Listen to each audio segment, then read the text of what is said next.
ये यूपी है। देखना यूपी में कहाँ से निकलती हैं नदियाँ। यूपी में सबसे पहले तो हम यहाँ पर लखनऊ होता है, लखनऊ, ठीक। और लखनऊ के बाद यहाँ पर अयोध्या,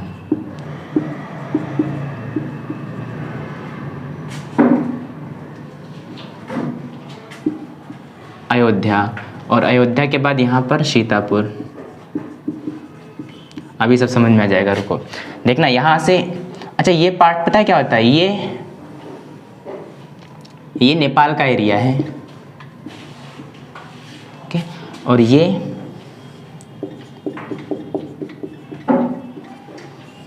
उत्तराखंड है, ठीक। ये नेपाल है, ये उत्तराखंड।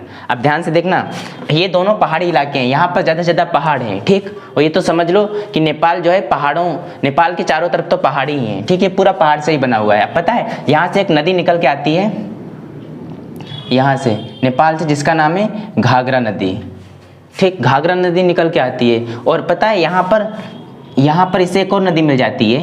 ये एक नदी उत्तराखंड से चलती है, उत्तराखंड से आके घाघरा नदी में मिल जाती है। ये कौन सी नदी है? इस नदी को शारदा नदी कहते हैं। और हाँ, शारदा नदी, इसे काली नदी भी कहते हैं। जब ये उत्तराखंड में रहती है तो इसे काली नदी बोलते हैं, और जैसे ही ये नेपाल में आती है इसे महाकाली नदी बोलते हैं, ठीक, महाकाली। और जैसे ही ये, अभी मैंने बताया था ये पहाड़ हैं, जैसे ये पहाड़ों, जैसे ये भूमि पर आ जाती है, फिर इसकी श्रद्धा के कारण इसका नाम शारदा पड़ गया, ठीक। अब ये नदी यहाँ पर आकर घाघरा नदी से मिल गई। अब ये घाघरा नदी है, ठीक है। और जैसे ये घाघरा नदी, जैसे ये अयोध्या के पास से निकलती है, ये जैसे ही अयोध्या के पास जाती है, ये कौन सी नदी है? घाघरा नदी, ठीक। और ये कौन सी थी? ये शारदा। देखना, जैसे ही अयोध्या के पास आती है, इसी का नाम सरयू हो जाता है, ठीक, सरयू नदी। और ये सीधा, अभी बताएंगे आपको ये कहाँ जाके किससे मिलती है, ठीक है। चलो अब देखते हैं गंगा। गंगा कहाँ से निकलती है? गंगा उत्तराखंड से, उत्तराखंड में ही गंगोत्री है, ठीक, यहाँ से ही निकलती है।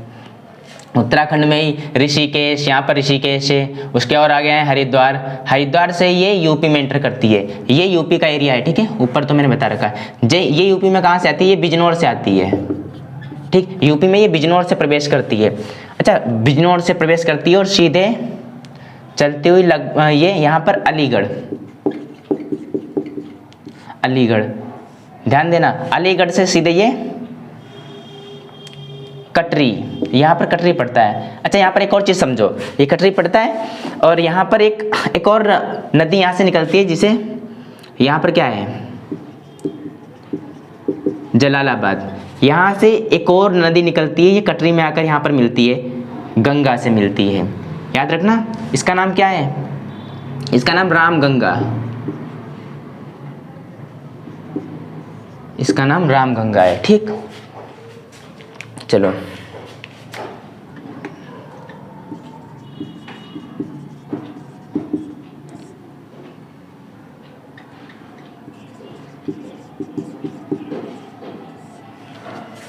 अब ये रामगंगा से मिल जाती है, ठीक। और अब ये आती है सीधा कानपुर,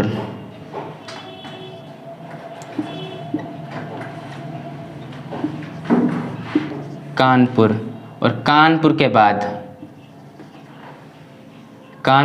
फतेहपुर,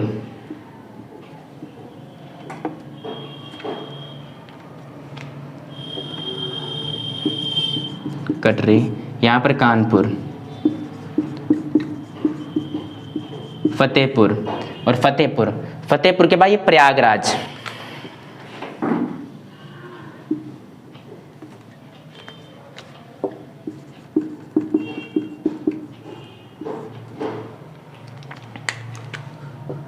क्या बन के चल रही है? ये गंगा,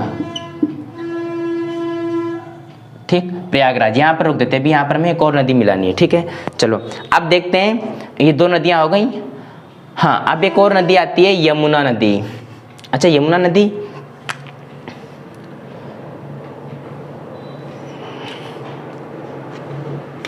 एक और जगह है आगरा,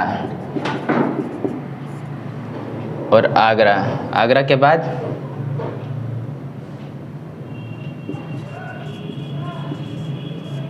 दिल्ली, ठीक। आगरा के बाद दिल्ली, और दिल्ली के बाद मथुरा। हाँ, ये आती है यमुना नदी, ठीक। यमुना नदी ये भी उत्तराखंड से ही निकलती है, ये दिल्ली से होकर आती है, ठीक। दिल्ली, दिल्ली से आती है मथुरा, और मथुरा से आगरा, आगरा होते हुए आगरा, और आगरा से होते हुए यहाँ पर आती है औरैया, एक जगह पड़ती है औरैया, औरैया, ठीक। औरैया, औरैया में पता क्या है, यहाँ पर ध्यान से देखना, औरैया पड़ती है,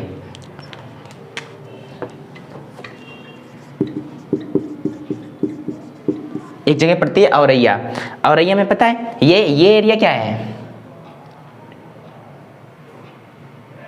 ये एरिया क्या है पता है, ये एरिया है राजस्थान। आपको पता है राजस्थान भी बहुत बड़ा है, ये सब एरिया राजस्थान का है, ठीक। तो राजस्थान से एक नदी आती है,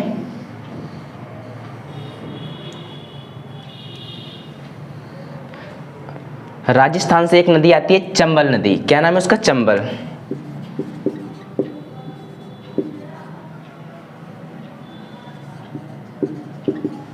चंबल नदी, ठीक है। याद रखना ये क्या है, ये एरिया एमपी है, ठीक है, एमपी। अच्छा, एक नदी एमपी से भी आती है, यहीं पर मिलती है। औरैया से देखो, औरैया ये है, औरैया से पहले ही मिल जाती है। ये क्या है, ये नदी है सिंध, सिंधु नदी, ठीक। औरैया, ठीक है। औरैया से थोड़ा सा आगे बढ़ते हैं, एक और नदी आकर यहाँ पे मिलती है, जिसका नाम है बेतवा नदी, बेतवा नदी, ठीक। ये कहाँ पर मिलती है, ये लगभग हमीरपुर के पास मिलती है, ठीक। हमीरपुर, जहाँ पर कहाँ पर मिलती है, ये हमीरपुर। और थोड़ा सा और आगे बढ़ते हैं तो एक और नदी मिलती है,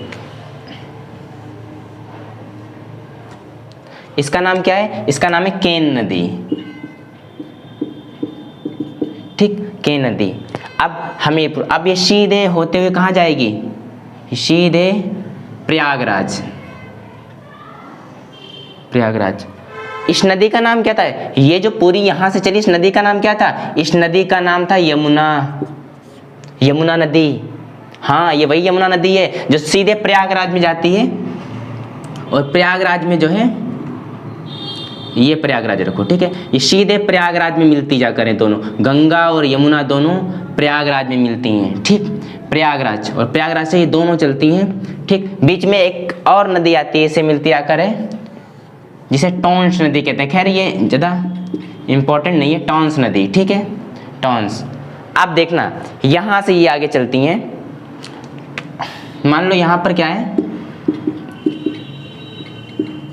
मिर्ज़ापुर, ठीक है, मिर्ज़ापुर यहाँ पर पड़ता है, तो ये मिर्ज़ापुर होते हुए जाएगी।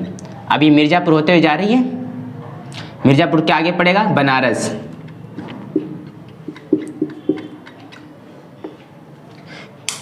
मिर्ज़ापुर के आगे पड़ता है बनारस,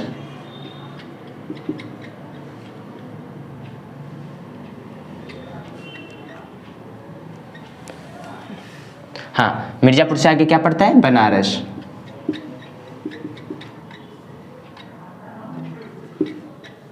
बनारस, और बनारस के बाद लास्ट एरिया पड़ता है बलिया, ठीक। बलिया के बाद सीधे ये बिहार निकल जाती है, ठीक। अच्छा, ध्यान से एक चीज और देखना, बनारस और बलिया, ठीक है, याद रखना, ये है बनारस, ठीक है, ये बलिया है।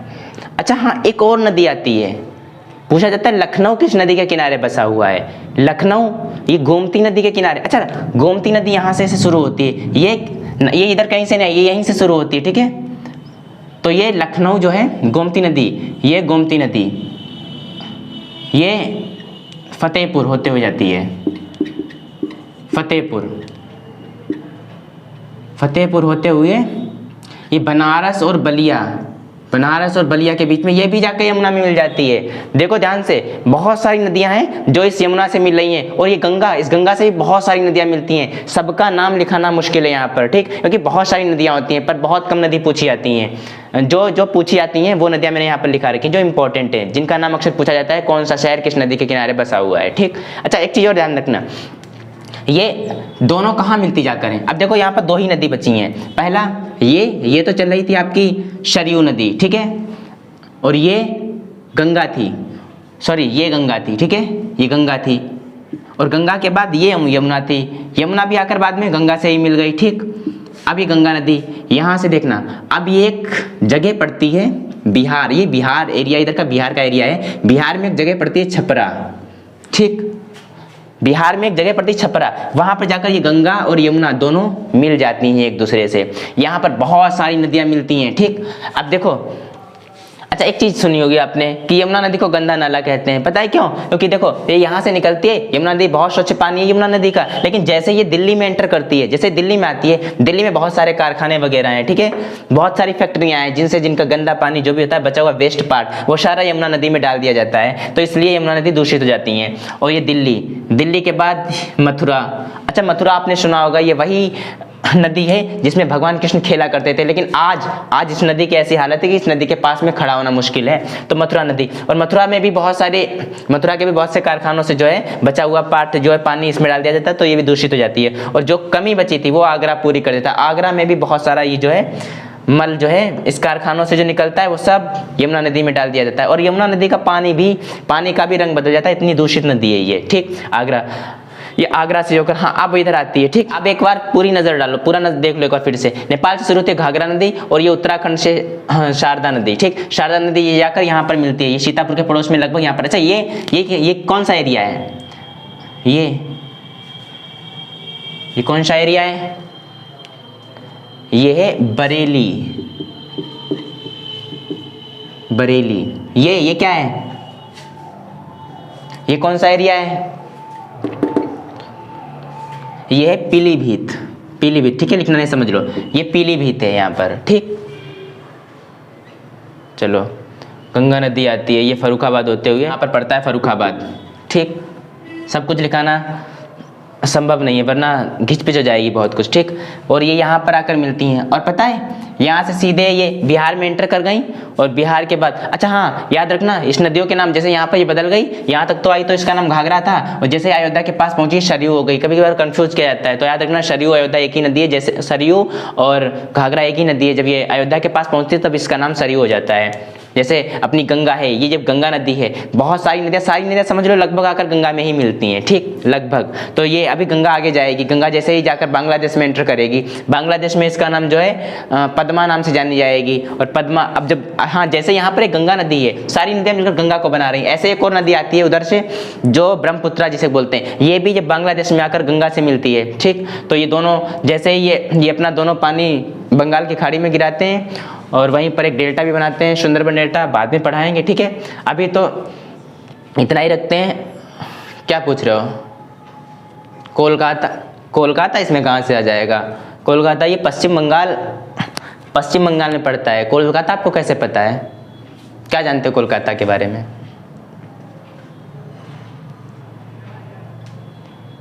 नहीं, कोलकाता आपने सुना कहाँ है? बताओ कहाँ सुना था? हाँ ये देखो सही कह रहा है, वहाँ पर कौन रहता था? रविंद्रनाथ टैगोर रहते थे। गुड, रविंद्रनाथ टैगोर, हाँ उन्होंने जनगण मन राष्ट्रगान भी गाया। किस सन में गाया था राष्ट्रगान? 1911। पता है क्यों गाया था? नहीं, हाँ इसे बिगाड़ते हैं, फिर अभी बताते हैं, रुक जाओ।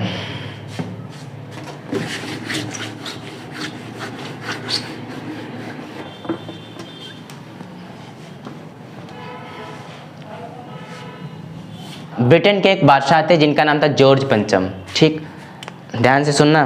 ब्रिटेन के राजा थे जिनका नाम था जॉर्ज पंचम। ये बात है 1911 की, जब ये भारत के दौरे पर आए थे अपनी बीवी के साथ, ठीक।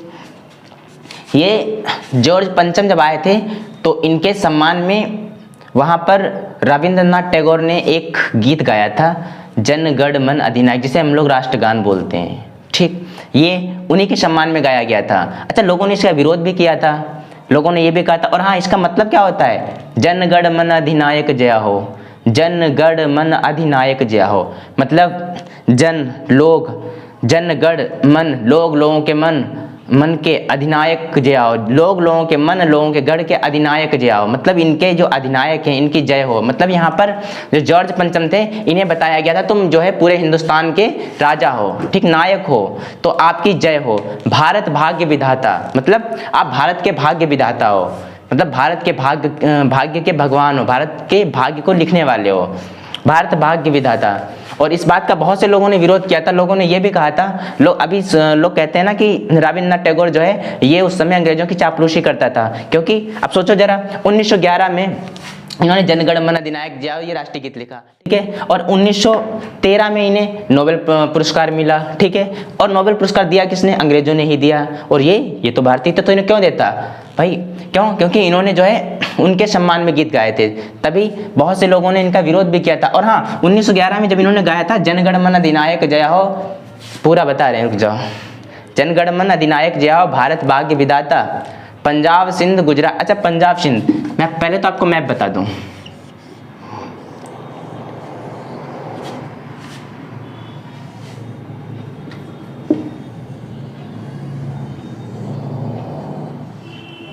ठीक है, बहुत जल्दी तो बन नहीं सकता पूरा, लेकिन फिर भी बता रहा हूँ। पंजाब, पंजाब कहाँ पर पड़ता है? यहाँ पर पंजाब, पंजाब सिंध, सिंध कहाँ पर है? सिंध ये पाकिस्तान में था उस समय, सिंध, गुजरात, ये पूरा एरिया गुजरात का था, पंजाब सिंध क्या था? पंजाब सिंध गुजरात, मराठा, ये महाराष्ट्र जिसे मराठा, ठीक है, द्राविड़, ये द्राविड़, चारों इसमें आ जाते हैं, ये केरल, तमिलनाडु और ये आंध्र प्रदेश वगैरह। पंजाब सिंध गुजरात मराठा द्राविड़, द्राविड़, ठीक, उत्कल, बंग, उत्कल बंग, विंध्य, हिमाचल, यमुना, यमुना गंगा, याद आया? यहीं पर तो है अपना भारत, सॉरी यहाँ पर, यही तो है अपना यूपी, यहीं पर तो है अपना यूपी, यूपी की ही तो दो नदियाँ थी, गंगा यमुना। ध्यान दो, पंजाब, पंजाब सिंध गुजरात मराठा द्राविड़ उत्कल बंग,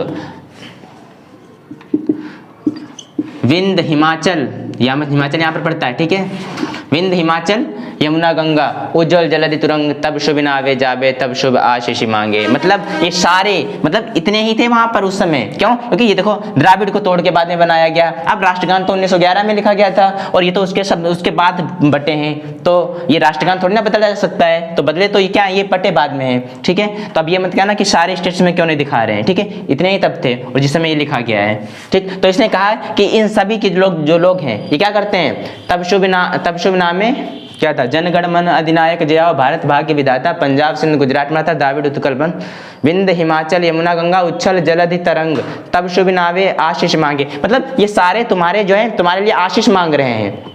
और लास्ट लाइन है, जनगण मंगल दायक जया भारत भाग्य विधाता, मतलब कह रहा है भारत के भाग्य विधाता आप जो है जनगण मंगल दायक जया, मतलब इनके मंगल, ये मंगल हो, इनका कल्याण हो, ये भाग्य विधाता से कहता है। मतलब इसने जो है पूरा जनगण मन किसी एक आदमी के सम्मान के लिए लिखा था, लेकिन बाद में जब इसने अगले दिन देखा पेपर पे कि लोग ये सोच रहे हैं हमारे बारे में, मुझे पता नहीं इसमें कितना सच है, लेकिन यही जहाँ तक मैंने सुना है, तो जब इसने क्या किया, जब इसे पता चला कि इसके बारे में लोग ऐसा सोच रहे हैं, तो इसने कहा कि ये जो जनगण मन अधिनायक जया हो, ये इसमें अधिनायक वर्ड जो जोड़ा गया है ये जनता के लिए है, ये लोगों के लिए है। जब इसने बताया, और ये भी इसने बताया ये दो लोगों के लिए हो सकता है, ये जो अधिनायक शब्द है ये या तो ये जनता के लिए है, ठीक है, या तो ये भगवान के लिए है, ठीक। लेकिन वहां पर लोगों ने अर्थ निकाला था कि ये जॉर्ज पंचम को ही भगवान बता रहा है, उन्हें भाग्य विधाता बता रहा है, सब कुछ उन्हें ही बता रहा है। लेकिन जब इसने 1912 में इसने जो है बताया था कि मैंने अधिनायक वर्ड जो है इन दोनों के लिए यूज किया था, और ये भी बताया था उसने कि ये अधिनायक का मतलब और कुछ नहीं था।